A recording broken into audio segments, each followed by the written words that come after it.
So what's going on, guys? We're here in San Diego, California to take a look at the new 2020 GMC heavy-duty truck reveal. We have a GMC HD with the AT4 off-road package. We have a GMC Denali. Looks simply beautiful. And then right past that, we have a Denali HD Dually.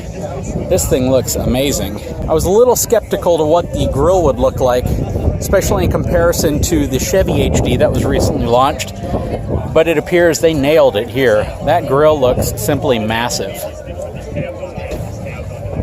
Let's walk around to the side.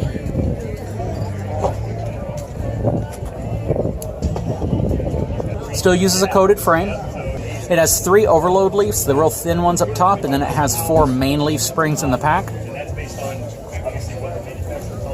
Has this real nice plastic trim here above the dually fenders, which stand out, look really good. Of course, front parking sensors, all LED lighting. So they did the reveal of this dually by pulling out this 225,000 pound setup. That includes this big gantry lift crane as well as the boat. Right now, the only word they can say in terms of towing capacity is that it's going to be well in excess of 30,000 pounds. Now, we don't know if that's gooseneck only, if that's gooseneck fifth wheel, or some combination, but as soon as we find out, we'll share that information.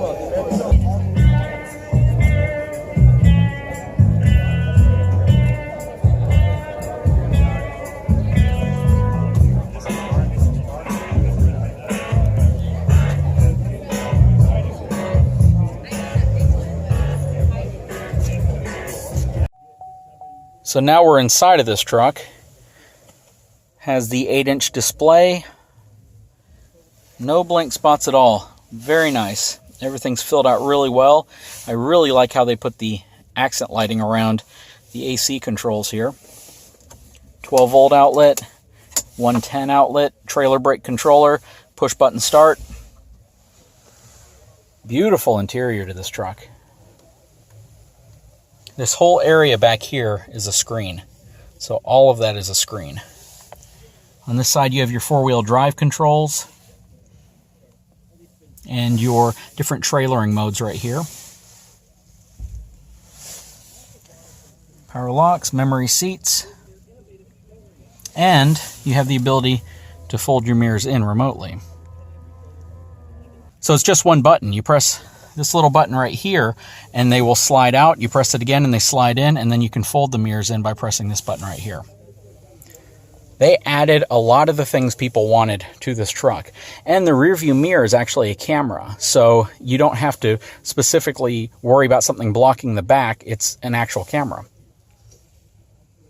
Guys, I am here with Scott Damon. He is the lead development engineer for Sierra. Correct, yep. All right, so I'm going to ask you some tough questions. Sure, yeah. And he has promised to give me the best answer he can. Now, we can't talk about the frame technology on this truck yet, right. But General Motors has been using a wax coating, a Knox coating material on their frames for a long time as a frame protection. A lot of the other manufacturers have moved to an e-coating material. And is there any way you can comment on why GM has stuck with the Knox coating over e-coating? For sure. And really the answer is we like the what I call frame wax because it doesn't chip. You're going down the road, rocks are coming up off your tires, and it hits that wax, and instead of making a chip, it just makes a little indent. And we find that we think that it lasts a lot longer than an e-coat, because an e-coat you're going to chip and you get some rust, and you start getting rust underneath that e-coat and causing more problems. Obviously, as time goes on, the wax is going to have similar attributes where it's getting hit a lot, and you do start to develop a little bit of rust, but that rust doesn't develop underneath the wax like it would under an e-coat. Okay. Yep. So as far as material protection and kind of going down the road in the future, is it something that GM has looked at doing? I know you have to always weigh the pros and cons of both. Yep. But and I, not really my area, but I'm sure because we're always trying to make our trucks best for our customers, we have looked at every option, and we still feel the e-coat or the frame wax is the best option for our customers. Okay, very fair. Yep. Now, in terms of bed material, yes. Now you have a composite bed material in this truck. Not on this truck. Not on this truck. So okay. our light duty Sierra 1500 has an option of what we call Carbon Pro bed. It's carbon composite bed. Right now, these trucks have a steel bed in them on the heavy duties that that we're looking at right here. And just stay tuned, you know, right, as things develop, we might see some options later in the future. Okay, perfect. You know, one thing I was mentioning to one of the marketing folks was how, let's walk back here real quick. If you move to a truck with the tailgate, it's a phenomenal feature. It definitely adds a lot of tech. You just have to be careful not to drop it on a hitch, right? That's right. But one thing I was pointing out to the gentleman with marketing is this could be a huge asset if you're hitching up a fifth wheel or a gooseneck.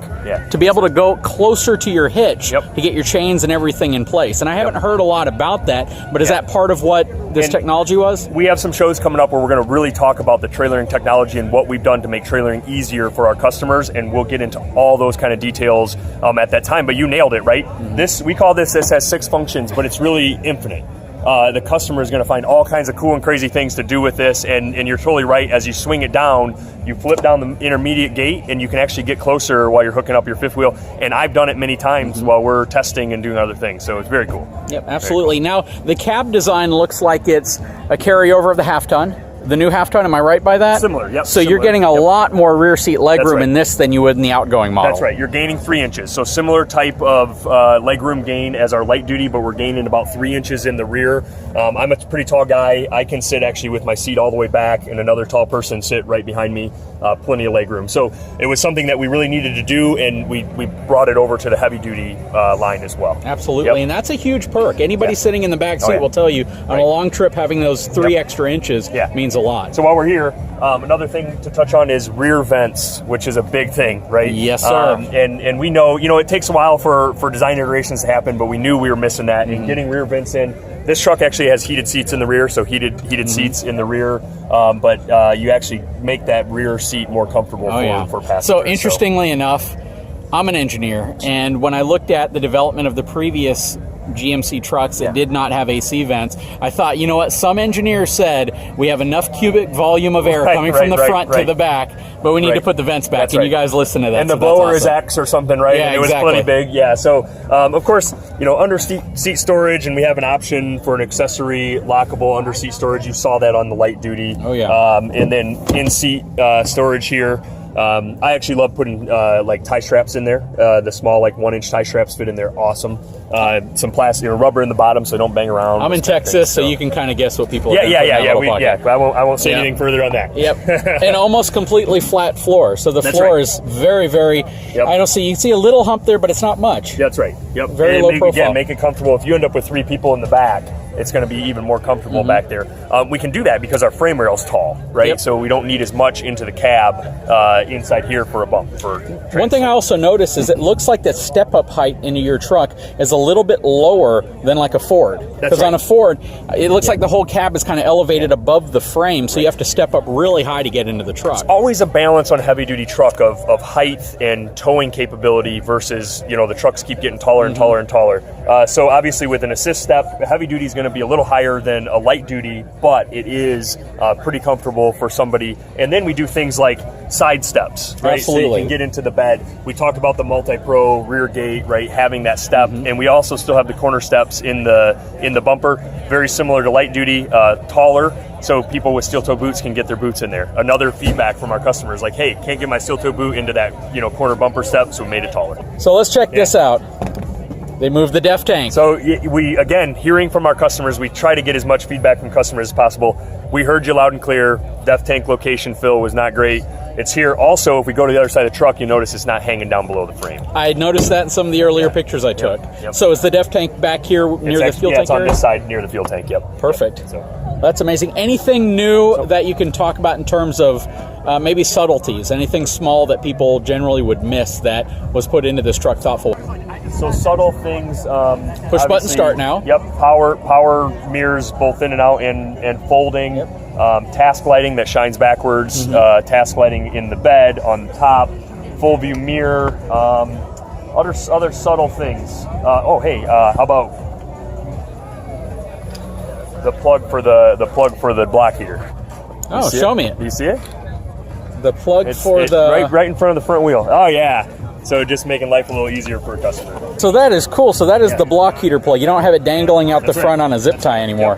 Very cool. All LED lighting That's now, right? Yeah, that's right. Now on the lower end truck, you get into non-LED, but you still have the similar type of jeweled headlight, but you end up into a lower non-LED light. Just to give that back to the customer as far as some cost savings. To be honest with you, after seeing the Chevy reveal, I was a little skeptical, but now that I've seen the GMC, this is a beautiful, beautiful truck. You guys nailed it. It's beautiful. Thank you. Yeah, it's absolutely beautiful. Obviously functional hood, air scoop, right?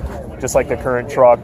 But yeah, thank you. It is a beautiful truck. It is a beautiful truck. And the AT4, obviously you got some video of it already, but I'm loving this truck in that white, with that grill, with that black chrome. Oh grill, yeah, that's amazing. Yeah. It looks beautiful. Yep. You guys really hit a home run with this. Thank you. Overall looks, it's a bold expression, but it's elegant at the same time. It looks very, very upscale, which is typical market for GMC and Denali. GMC, right, is trying to go there, but we know that our upscale buyer, our Denali buyer, still wants to tow, right? Yeah. They still want their fifth wheel. They still want their toy hauler. They may not be towing construction equipment, but they're towing something, right?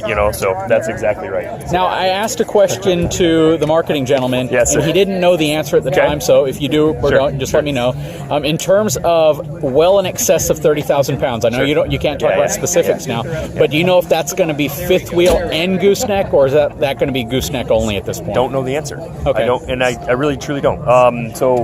Obviously the numbers on fifth wheel gooseneck always are a little different. So one's more than the other usually. Yeah. So I think you can probably infer, but I'm not sure. Okay. Not sure. Well, perfect. Yeah. Well, again, Scott, I really appreciate your time. Thank you very much. Yeah, thanks. So you can imagine there are a ton of journalists out here from just about every publication talking about these new trucks, and I happen to run across one of my favorites. This is KJ Jones. How are you, JD? You want to explain who you're with? I'm with Diesel Power Magazine. Got the hat on, so I see it up there. You got the swag on there as well. Absolutely. So we were having a good conversation about some of the nomenclature related to the tow numbers here. Well in excess of 30,000 pounds. Yet it toted 225 out of the hole right here. It did. It didn't go very far, but it did pull 225 out of the hole. Yes, 225,000 pounds, which, Yes. what did they say, twice as much as the space shuttle? As a space shuttle. So you figure that Toyota did its deal with the Tundra and pulled the space shuttle across Los Angeles, and it weighs half this. And it's hard to tell how large this is Process. on video. This is massive, guys. Absolutely. Absolutely. But the Toyota is a half-ton truck, though. Yes. So that's kind of the saving grace behind its story here. But still, this is a tremendous amount of weight. And I did not see a trailer brake connection. No trailer brake. No, it's just actually hooked up to the fifth wheel there, so there's no trailer brake. It's really, just freewheeled on out. Absolutely. But very, very impressive, regardless of the distance, to pull that kind of just the structure alone. I can't imagine what that weighs by itself. But to come up out of there and who knows how far it'll do with with what you covered with the fifth wheels and the RVs and how they're weighted and configured, etc. I think this would probably tow it down the highway with absolutely no problem. These new diesels are so damn powerful now. Yes, sir. It's honestly, guys, if you have an older diesel, and we were talking about this on the ride up here, you really should look at how these new diesels have become refined and just how performance oriented they are. You get so much out of these diesels in stock form, and it's truly amazing what they've been able to do in the engineering department. They work really, really well, and at this point, I don't think personally, this is a personal opinion, and I don't want to attribute it to our brand in any way, but personally, I think that it's all calibration nowadays. There's not as much of a hard part that's necessary as far as another turbo or a bigger turbo, or really getting into it and doing cylinder head and stuff like that. It's just really how the factory is calibrating these things, and be it a way to circumnavigate that calibration, yet remain within parameters of efficiency, smog efficiency, bottom line, emissions efficiency. If that can be captured, trucks like this one and other trucks similar will be just absolutely badass. Absolutely. So, gentleman's wager. Yes, Jim. What do you think the maximum tow numbers on this are going to be? Gooseneck. Gooseneck, quote unquote, well in excess of 30 grand. I think it might 37.5. Yeah, Ram's at 35.1. 37.5, maybe blow it out of the water. Honestly. I'm gonna guess 35.5. 35.5. 35.5. Wow, okay. So you said 37. 37.5. 37.5. I think 35.5. So we'll see. What are we going to wager? I don't know. What are we going to wager? Okay, you're in Texas. I'm in Texas. I'm in Los Angeles. You're in LA. What is the local cuisine? In Texas? Well, and where It's you? brisket. All right. Well, I'm in LA, so it's a pick'em. You know, LA is just about everything, right? So, what do you like? Good Texas brisket. Or maybe a steak. Okay.